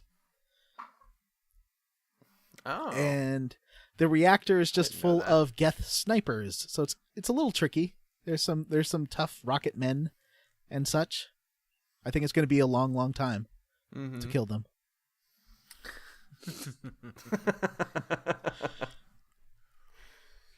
So we get all this stuff repaired, and then we can take the tram to like where the labs are. And this place is under siege by Rachni. You run into like this kind of put upon captain, who's I guess like every couple hours they just have to kill a bunch of Rachni that come up through the vents. And what do you? There's kind of a whole laundry list of things that you can do in this part of the facility. There's a doctor that's needing you to synthesize a cure for these sick people in like a sick bay. What is this? Is this Plant 15? What is it called? Peak 15? Yeah. Peak 15. This is Peak 15? Yeah. Okay. By the hot labs. So called By because the if hot something goes labs. wrong, they heat it up and it sinks into the ice. Oh. I'm kind of afraid that I missed. Is there a? Well, I guess we'll see. I'm afraid that I missed a bunch of side questy stuff around here, but I'm not sure. There's a Maybe you couple of did. things because if you're rude to the doctor, he won't give you the quest. Oh, really? You I have to didn't know that. ask him. You have to tell him you're willing to help him whatever's wrong, and then he'll tell you to synthesize the cure. Well, I definitely didn't do that. This one's pretty great because he asks you to synthesize this cure for the sick people, and on your way you can talk to this Asari doctor who seems a little like dodgy about what's going on. Like she doesn't want to give you a lot of information. Leave me alone. I'm busy. Yeah. And then you're like, oh, do you know Matriach Brazzeria? And she's like, why are you asking me? Why'd you ask your stupid friend over there? And Liara's like, oh, I don't know her at all. Because and so you got to like go into these labs that are being guarded. The guard lets you through. You just have to download a thing from a computer. But when you do, after you do the that Asari doctor shows up, and I guess she's murdered She the totally guard that's standing guard outside these offices, and she tries to kill you because she's secretly she's working like, for so Brazzeria. you know how I said I didn't know Brazzeria? Well, actually, I do. Also, I'm gonna kill you. So My favorite part of this is when you like after you kill her and you leave the lab, you see the guard's dead body on the ground, and Garrus was like, "Well, she must have murdered that guard that was standing out here." But everybody else in that room is just still standing around.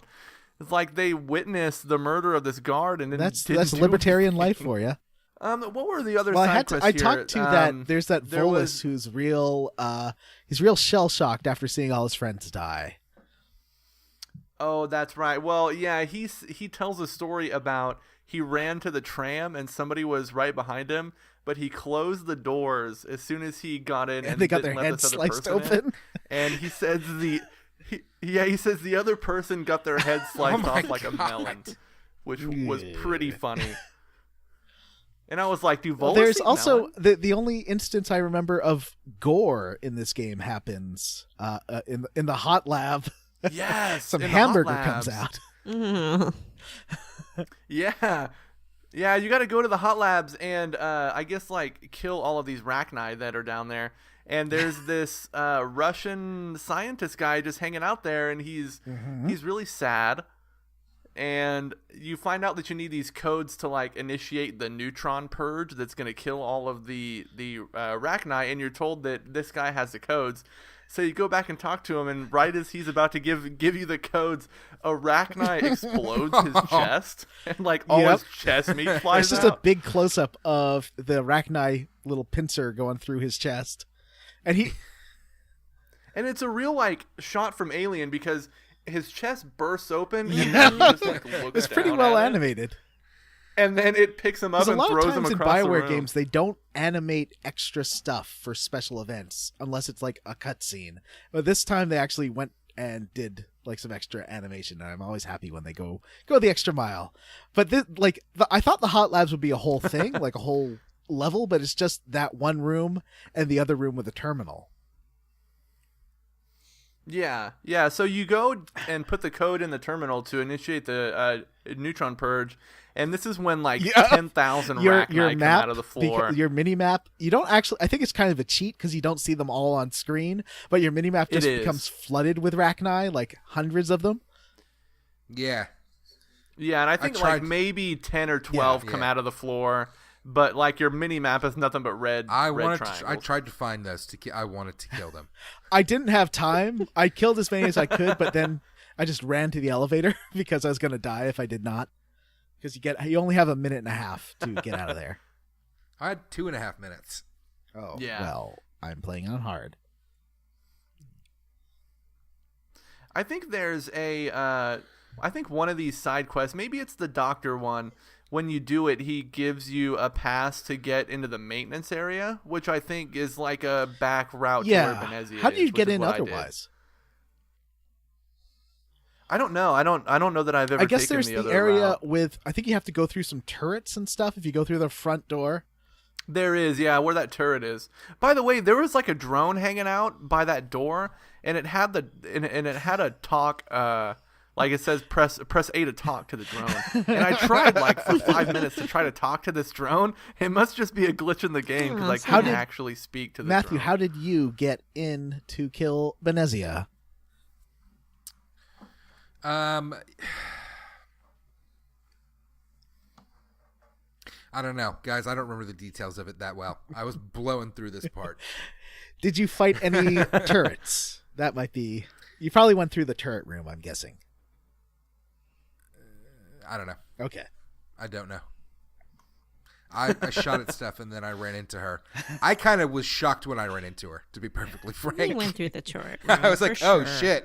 Here's her. Mm-hmm. I didn't. Anyway, yeah, I zipped through this. So let's just move on. Then you shoot Brazzeria right in her Brazzeria. That's not what you do at all. A lot. Nope. And she is an Ansari. Is it Asari or Ansari? Asari. Asari. She's an Asari. Asari. And she's a very attractive looking Asari older woman. Am I wrong? It's guys, me, girls? Mario. I'm Asari. Well, she does seem like a mean mommy. She's not very nice to her daughter. She's yeah. you're a jerk, Liara. And Liara's like, Mother, change your ways. And she's like, nuh-uh. I tried to talk to her, and then she like summoned a whole bunch of people, and I killed them all. And then she was like, yeah, but guess what? I'm so powerful. And she summoned more people, and I killed them all. And she was like, yeah, but I'm real strong, though. And then she like tried to call some more, and they wouldn't come because I'd killed them all. And she was like, oh. This boss fight is kind of a mini game in that you have to diminish her power bar by shooting all of the Geth and Asari commandos in the room. This is where that... Yeah, at this point, I had decided to... Fun Matt side note, I decided that I was tired of my assault rifle and I want to start playing with shotguns, so I started pumping points into shotguns. And at this point, I was playing with shotguns, which, hey, by the way, just from my playstyle I've discovered in this game, shotguns do good. That's a good. Yeah, they're really fun to play with. Shotgun. Actually, just boom your face off. So I like, man. I'm playing on so easy, but I was just blasting everything. It was happening so fast that I was having I think the Xbox was having a hard time keeping up with how quickly it had to switch scenes. Oh, yeah, by the way, I was having a lot of performance issues when there were Rachni on the screen. It gets real choppy on mine, It would too. slow down. Even on the Xbox a One. crawl. Oh, that's kind of surprising. On Super Hard, basically, the Asari shoot this force ball at you that just makes you, collapse like a pancake, and you can't move. And also, Venezia has a stasis move that freezes one player. And so you have to try and avoid all that because if you get frozen, you tend to die. And they did have that, and I do remember getting frozen, but it just it took a second, and then I got back up, and I was like, well, that was annoying. And then I continued killing everything. The floppy ball when it hits you and you just ragdoll is really funny though, because you just sort of lean backwards or fold in on yourself. This game has some fun ragdoll nonsense. I love it. It's really goofy. 2000's ragdoll nonsense is the best. I wish games still did this. So I used Singularity a lot because in this level, if you use Singularity, about half the time they just fall off the edge of the level, so they just die. You don't have to fight them, and that's really the only way to get through this because it's so hard. That's how I went through all the waves. And basically, I just had to keep away from Venezia because she was super killing me. I had to make sure she's on the other side of the map. Venezia was frozen for a while for me in some weird way. Okay, well, that's good. I don't know what was going on with her. How did you find this fight, Venezia? Oh, it was fine. I just shot everybody, and I kind of stayed away from Venezia, and it was over pretty quick. Then we had a chat. Yeah, you have a nice little chat with her. Mm-hmm. And Liara was really helpful. What did you guys chat with her about? Oh, I chat with her about, hey, Venezia, this isn't a good way to be living your life. And Liara was like, I know my mother's still in there. Saren's controlling you, but you're a great good mom, and I love you very much. And then Venezia was like, oh, Liara, I've always been so proud of you. I'm so sorry for what I've done. Let me explain Saren's evil plan. But then she was overtaken again by the urge to kill. Well, she was telling me all about this Moo relay. Mm-hmm. And how it got lost, and Saren was trying to find it because that will take you to where he wants to go. Mm-hmm. And then she's like, Liara, I must, please, I back away from me. I must, Liara, die. And then she attacks you again. And so basically you have a boss fight. And this time you can kill her. Mm-hmm. And she's quite tricky on hard. I had to kill her. I didn't want to. Yeah, I wish there was another way, but probably they couldn't afford to keep her in the game because she's a very expensive voice actress. I definitely just talked shit to her until she wound up dead, basically. That was my whole plan going in, and it worked. That's what you get for siding with Saren. Shepard did not believe a word she said about any of this I'm being possessed nonsense, and therefore neither did Liara. I liked the metaphor she used of she was behind a glass screen and she couldn't interact with what was happening. Yeah. And she was pounding against it. Vanessa, what happened after that? Oh, then you go and see what is going on in this lab that got everyone all kerfuddled. Well, first she has a little death scene. Yeah, she has a little death scene. And now I die. Mm-hmm. Wait, couldn't we help you? Like with medipacks or something? She's Nope. like, nope, death time for Mummy. Well, I think she kind of wants to. I can't let this character die without remarking at least one more time about the You can. ampleness of her bosom. You sure can. It's very impressive. No, come on. They designed her this way. She's an older woman, too. I appreciated it, actually. Sort of Elvira. Yeah, kind of, sort of Elvira. I said it earlier. She's kind of like Katie Siegel. Oh, yeah. Okay.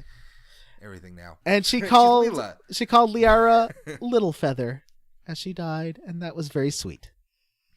Oh, I don't remember that. I don't think mine did. I think maybe I was too mean to her. Because I do not think that it affects your relationship with Liara at all. And I am putting that to the test.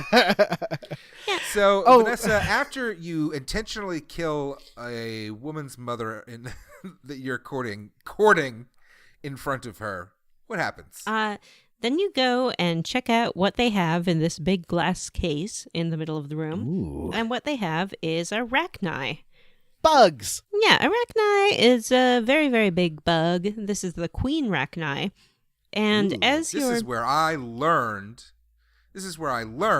what all this arachni stuff was about. As you're looking at this arachni, it possesses a dead Ansari, or at least unconscious Asari, and kind of floats her up and then starts talking to you through the Asari, much like the fungal tree.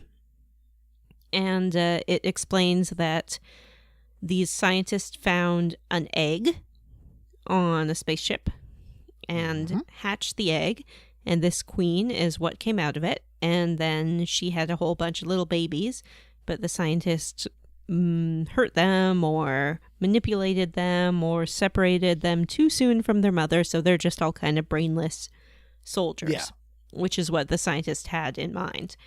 And Rachni explains that she was not alive during the Rachni War, when I guess the Rachni tried to wipe everyone out, and she understands that that was a very bad move for her species because now everyone is dead except her. Happily, she is able to reproduce all by herself. And so she asks you to set her free so she can go fly off into space and never bother anyone and rebuild her species. And she also requests that you kill her babies who are running around crazy. That's the other room. But now, that's the hot labs. Before I got to her, I had already met this dude who let me, I don't know, use some device that killed all the arachni. Yeah, that was what we were talking about so before. I got to her and was like, ha ha. Just like, thanks for killing all my bros, I guess. Like, I'm not thrilled about it. I would have taken care of it, though. And I was just like, eh. I really like how they write the Rachni's dialogue, because I think the idea here is they're so alien that the translation machine in your head can barely translate it. So she's talking in very weird concepts, like she's talking about how she can't hear the music of the other Rachni and talking about the children not hearing the music. And I like that. I like it when aliens are so alien you can barely understand them. Yeah, she sort of criticizes Shepard's song. She's like, your songs are bad. Yeah. I didn't think of it as a translation thing, really, though. I just kind of thought of it as like, but yeah, the same thing. Like, it's just they just have a different concept of the universe or whatever. And they reminded me of the aliens from Ender's Game. I don't know. That's what I was thinking of the whole time I was playing through this part. They're like a hive mind, right? Kind of a dead. Yeah. Anyway, I killed her. So yeah, because they're like, oh, there's these. They had a failsafe of these acid canisters that will kill her, or you can let her go. And the renegade option is to kill her, which isn't super interesting. Like, you do kill her, and then they're just gone, and they're gone for the rest of the game series, which... No, they're not. I made sure before I pulled the trigger on this. Really? Yeah. Oh, okay. I've only done it the good way, so I assumed that they wouldn't come back otherwise. Spoiler alert. Yeah, they do. They still come back. Okay, well, that sucks. Well, I mean, but, it would also suck if an arbitrary decision you made in the first game haunted you through the rest of the series. Well, there's got to be some forgiveness so that you can without replaying the entire thing. Huh, okay. Well, I think it would be great if it haunted you through the whole series. I would rather there were repercussions for your actions, because I thought that's what it was. I thought that's why, as a good player, you meet the Rachni a few more times in the series, and I thought that was super cool, because you don't, again, for the rest of the game, you don't, but in the later ones, you do. And I was like, oh, well, I guess I'm missing out on that, but apparently you don't, so that kind of sucks, actually, because I think... I'm disappointed, too. Yeah. Oh. Nah. Come on. This is not a... All right. You know what? I don't know what I'm giving you shit for. Yeah. All right. Well, I don't know why I'm arguing with you. I don't think you're wrong. I just it would be amazing if that was the case, kind of. But they did a great job. They were making one game. They didn't know. They're not planning ahead 3. I can't even, because they're so insignificant in the rest of the game. All they do is have a couple of dialogue trees with you. I'm surprised that they brought them back, even if you kill them. Yeah, me too. Maybe Matt is lying to us. Maybe. No, I really did. I read all about it on the wiki app. I believe Matt, but I just think it's kind of lame. All right, well, I think it's time for... Oh, well, actually, we get off the planet, and you have a little team meeting, and I just yelled at the team for some reason, because that's what the renegade thing is to do. Oh. What do you do if you're not yelling at the team? I think that you express some sympathy for Liara. Right. And then you call into the council and be like, guess what? I released a Rachni. And they're like, well, that's not great. Really? Because I told them I killed the Rachni, and they're like, you're an idiot and you're committing genocide. Like, well, yeah. But wait. It gives you the option to ask it, hey, do you like doing genocide? And answering that with yeah, maybe. That's what I did. Did you, John? I did not. I was like, Even I was like, ooh, that's a little too icky for me. Do you like committing genocide? And I said, with some species, Turian. That's your answer. And once again, I don't think it's super fun playing as racist shepherd. I don't get much joy out of it. It's kind of gross. No, hopefully when we get to 2 in January 2019, yeah, hopefully we will have a 2010 bit better of an evil. 2 is 2010 or 2020. Sorry. Oh, that's a bummer. Yep. I Dragon have Age something was a 2009. to say. Oh wow. Tell us. She's got something to say. Oh, Matt is not going to like it. I would not sing about it if I was you. Oh. I did some Googling, I think I'm gonna like it.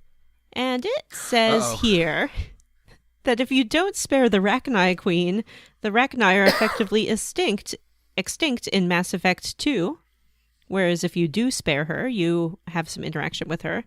And then it also impacts Mass Effect 3. So Matt is a lying liar. Wow. That's not true. Hot They take. still show up. They still show up in 3. They do show up in 3. And I don't know about 2. Maybe I didn't read that much about 2. According to this wiki, Still, they don't show up one in 2. interaction. They still show back up. Okay. Is my point. But also the way they show back up is impacted by what you did. Ooh. That is true. That would make sense, actually. Okay, cool. Good job, BioWare. Sorry for doubting you. So... And I'm sorry for believing Matt, although I clearly didn't because I Googled it. Sorry, Matt. I'm just a skeptic.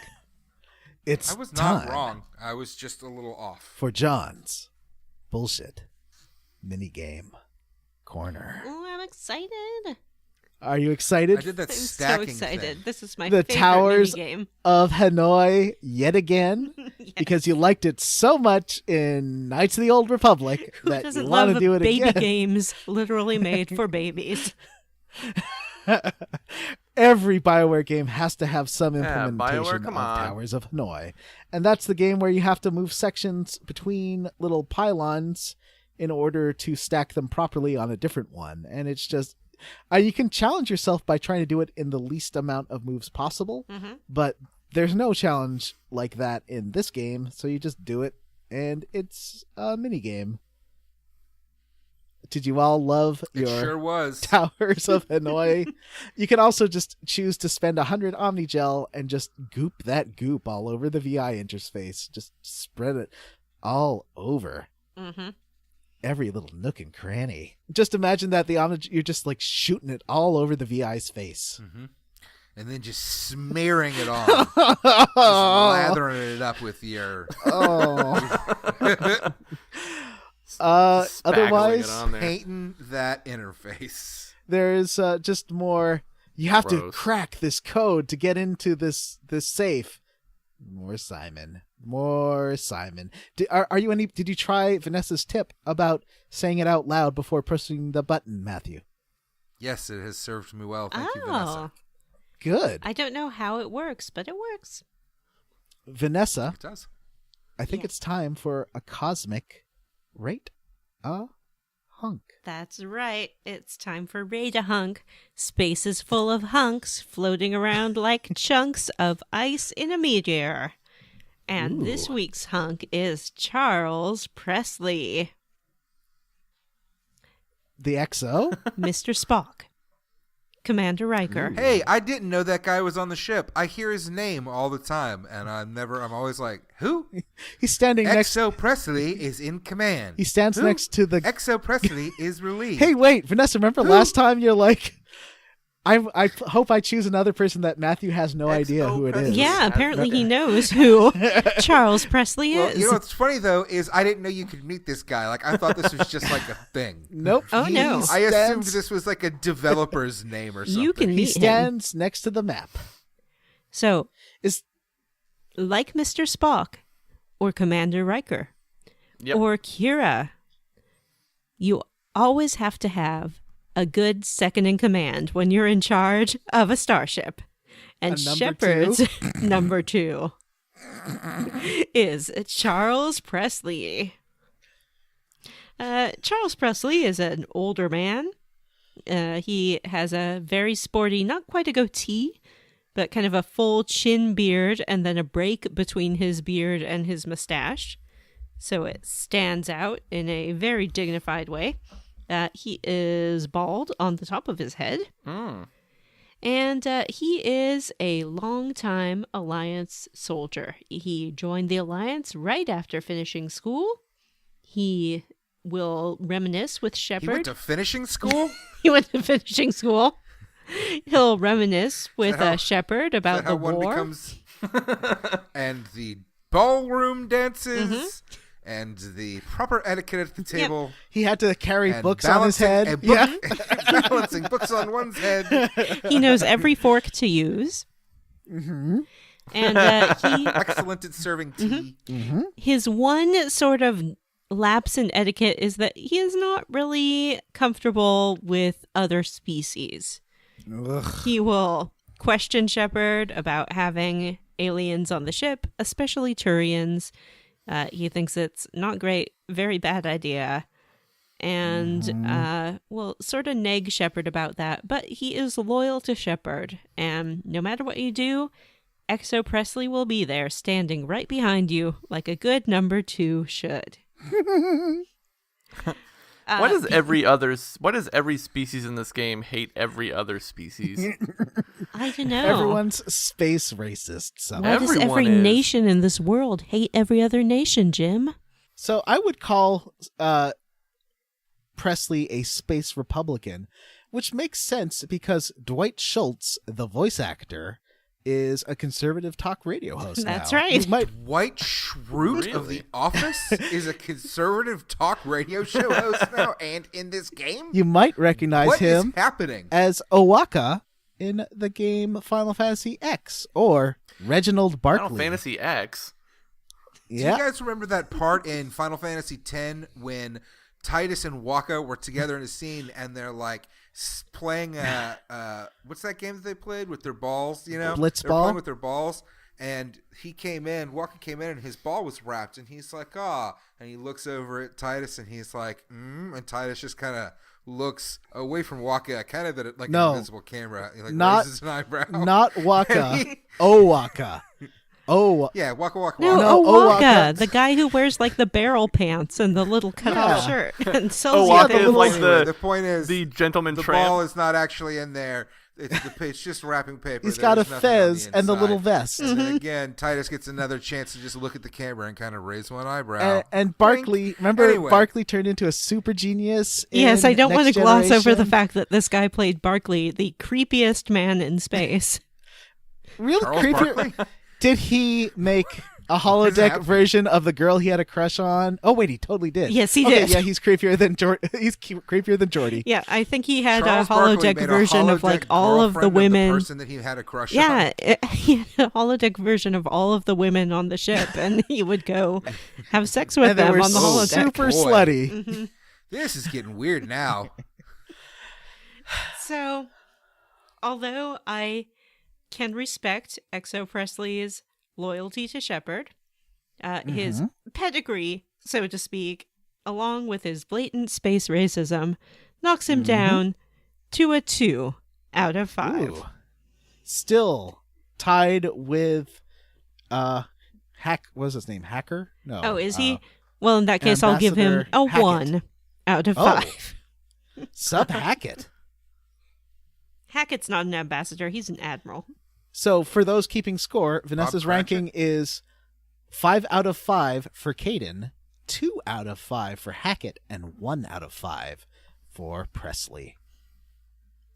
And although I failed in choosing someone that Matt did not know exist, I at least chose someone that Matt has not noticed is standing on his ship on the command deck all of the time. Right next to Red that Skull map. got shit to do. Red Skull ain't got time for nobody standing by a map. Did you think that it was just like some made-up person that they were like pretending had the deck? Yeah. So I mean, someone I like to think that there was another, you know how like in, like an overnight office or something, you might have a desk mate. Mhm. I like to think that there's like an on crew and an off crew. So like when we're there on the ship, the off crew's out doing it. They've got their own adventure going on. Do you think- And then when I'm on the crew, Presley and crew, they're out doing their thing. Then when I'm out, Presley and crew are out they're at the ship. That's when they have their drama moments, like, Lisa didn't talk to me in the hallway today. Oh no, Shepard's back. We got to go out and fight the Red Dragon. What? The Red Dragon? You do The gotta go serial out killer? and fight the Red Dragon. Yeah, the opposite game is a better game. It's goofier. It's more lighthearted and fun. Everybody doesn't You know how hate each that other. goes.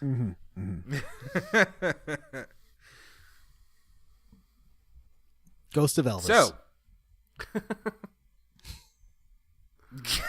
yeehaw! I'm Elvis. Yes, yeehaw, I'm Elvis. That is exactly how Elvis sounds. Hey y'all, I'm Elvis Presley, and I'm gonna do some rock and roll where I shake my hips. I'm the rootinest, tootinest rock and roll man this side of the Rio Grande. Tequila. Please, let's move on to Squarely Against. Mm-hmm. Jim? Ooh, I'm going first. I am. Let me think here.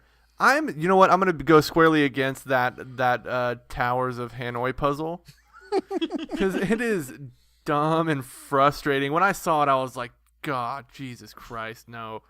I went to a FAQ and I looked up the least amount of buttons I had to press in order to win that thing. John, what about you? What are you squarely against?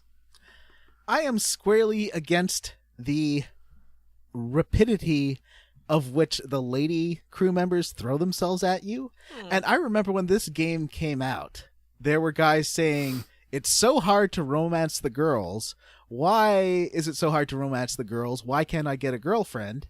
And you just basically have to say one nice thing to them and they romance you. Like, Jesus, what are these guys treating them like? I had a little love triangle with Caden and Liara, and it really came to a head at one point when they like both demanded to speak to me, and then I choose one of them.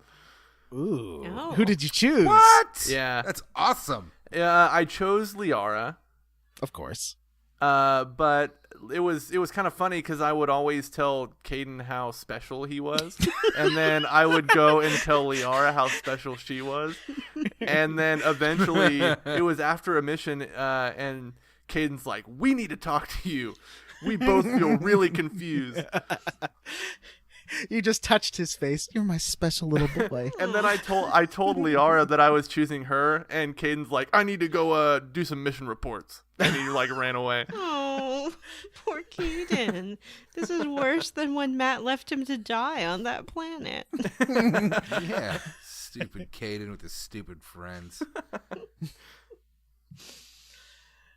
Don't worry, we'll get plenty of chances to leave people to die on planets real soon. Yeah. Last time on Squarely Someone Against. else needs to be squarely against something. Yeah, whose turn is it? Vanessa. Yeah. I am It's roundly Vanessa's turn. for the Towers of Hanoi puzzle. I was really excited to see it, and I'm not even kidding. Because it was such a throwback to KOTOR, and I was like, here I am in space again with Caden doing the Towers of Rock me Hanoi like a puzzle. hurricane. I could not be more delighted. And I did the puzzle, and then I got a little jolt of satisfaction for solving a very, very simple logic puzzle.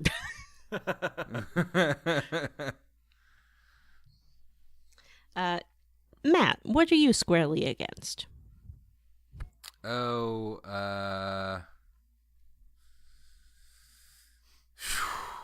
I'm roundly for the whole situation where I killed my lover's mother in front of her, and that whole thing was pretty neat. It sounds like I missed a really good one over on over in this same area, guys. And it's not like I'm some sort of sicko. These are stupid video games, and I am specifically trying to go out of my way to make the most horrible things happen to people. And yeah, so it sucks that I missed that. I guess I'm squarely against being locked out of that content. I guess it was my own fault, but I didn't know. I am trying to keep it real, like medium in the middle, so that I can not literally get locked out of all the content, because that's what happens. You know what? That's a whole other thing. I don't want to get into that right now. We'll be here all night. And that's it, I think. Are we done, guys? Did we podcast? I think enough? so. For one night? I think we did. That's enough podcasting Jim. for today. Yep. Get us the fuck out of this podcast. Yep, guys. So We're trapped. next time on Square Roots, we're gonna play through Virmire, which is probably the most fun mission in the game, I think. Mm-hmm. Stuff gets real. All right. Yeah. Well, that's exciting. So be ready for that. So as always, we want to let everybody know who is doing our theme song for this series. This time it is Sophie Marlin. You can check out her violin covers of tons of game themes on YouTube at Sophie Marlin, and that is spelled Marlon. Also, as always, if you'd like to drop us a line, you can reach us at squarerootspodcast@gmail.com. But what you should do is join the Facebook group, which is a Square Roots podcast group for smart, cool, very attractive people. Or you could tweet at us. We are at Square Roots Pod. Are we going to read this note? Oh, yeah. Read our note. Okay. Yeah, do the note. We also have a featured note from someone who actually took the time to send us an email. It says... Don't say it like that. Sorry.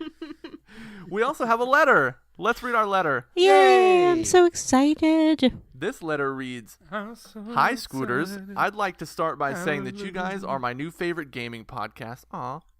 Aw. Thank you all for giving me great hours of laughs every week. I started listening with your Chrono Trigger playthrough and have been hooked ever since. I'm really looking forward to hearing you guys tackle another great classic RPG with Mass Effect. Speaking of classic RPGs, I was wondering, if the members of Square Roots were a classic RPG, which one would they be and why? Thanks again for the awesome podcast. Signed, Robert B. That's a great question. Who wants to go first? Lightning round. Johnny, which would you be? Okay, wait. Which one's got the hottest dudes? Oh gosh. Why am I blanking? Who's the hottest guy in an RPG? Sid. No. Final Fantasy Sid. Shadow Hearts? Yeah, okay. I'll be Shadow Hearts because it's super gay and weird. Oh, just like you. Yeah. Vanessa, who would you be? I don't know if this counts as an RPG, but let's pretend it does. I think I'd probably be Harvest Moon because I'm very pleasant and not really very confrontational or violent. I mostly just want to grow vegetables and date people. Yay! You're real Stardew Valley. Yeah. Maybe Stardew Valley is a little bit more accurate because there is, I can be a little combative sometimes. Like if Matt's around, I'll yell at him. Matt, which one would you be? I like to think that I would be like an older BioWare game, like a Mass Effect, kind of broken and shitty. Doesn't really work great. A little sleazy. Well enough. But a little sleazy. People still like you. Yeah, that's me. What about Jim? I think I'd be a Chrono Trigger. So I get to hang out with robots and do time travel stuff. That sounds pretty fun. Mm-hmm. Yeah. I mean, not as fun as growing vegetables, but pretty okay. I mean, technically, you grow a lot of trees in Chrono Trigger. Now, that's true. A lot of trees. And you did make that girl Chrono watch as Trigger, her... the game that has it all. Jim did make that girl watch as her mom got injured. Yeah, and I ate that old man's lunch. That's always fun. Yep. And his milkshake. So that's it. We're out of here. Wait 1 second. I have to say, Star Drifter 001, you have leveled up. Oh. That is +5 to your hobo camps and +2 to your bindle skills. So that is your level up Star Drifter 001. He left a review. And if you want to level up, rate, review, and subscribe on iTunes or wherever you listen to podcasts. And if you screenshot your review and post it to the Facebook group or Twitter, or just tell me, or I just find it, I'll tell you how you leveled up. Woo! All right, everybody, that's it for tonight's episode. Like we said, next week we're going to cover Virmire as part 4 of our Mass Effect series. But, yeah, that's it. For Square Roots, I am Jim Banks. I'm Matthew Van Zant. I am John Brandon. And I'm Vanessa. Bye.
Oh, shit. I forgot to do it. Okay, let's see if we can crowdsource Hold up. one here. No, I can do it. I had Okay, one. Let me everyone remember. say one word. All right, let's do it. Round Last. robin style. Time. On. Square. Oh, sorry. John. It was my turn, John. Jeez. Oh. Okay, start over. Last. Time. On. Square. Roots. We. Did. Porno. It's derailed already. Last time on Square Roots, we engage in some light gardening and meet a clever archaeologist who's not Indiana Jones. No? It's fine. How about just the gardening part? I totally boned that sorry. archaeologist, though. Ooh, wait, My I got toe a is good one. itchy, and that's all I can focus on right now is itchy toe. Last time on Square Roots, Shepherd makes like a tree and leaves. I like that one better. I like that one better, Vanessa. Yeah, thanks.